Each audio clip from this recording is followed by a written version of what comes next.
Hello everyone, I'm Brandon with Lenovo, and I'm here today with the ThinkPad T480s.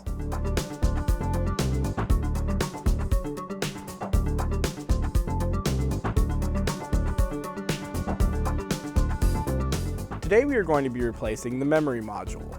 This process will take about 10 minutes and it should be easy enough for anyone to do. The tools required will be a Phillips screwdriver and a non-metallic pry tool. Before we continue, we need to make sure that we are protected against electrostatic discharge, or ESD. Make sure to shut down the computer and disconnect all cables and accessories from the system. For further information, watch our Understanding Electrostatic Discharge video by clicking the link in the description.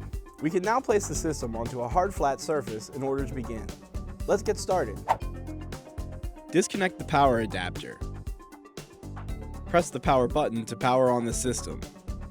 Tap the F1 key repeatedly to enter the BIOS setup menu. Use the right arrow key to select the config menu. Navigate down to the power menu option and press enter. Select the disable built-in battery menu option and press enter again. Verify that yes is selected and then press enter. The system will shut down and the battery is disabled.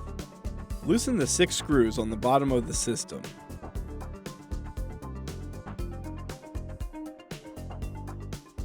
Lift the cover from the system. Press the clips outward to release the memory module and pull it from the slot. Insert the memory module into the slot using the notch for alignment. Press down to lock the module into place. Align the bottom cover with the system.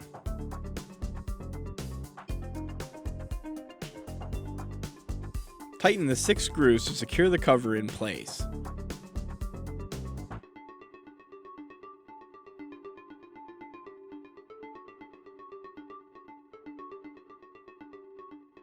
Reconnect the AC adapter to re-enable the built-in battery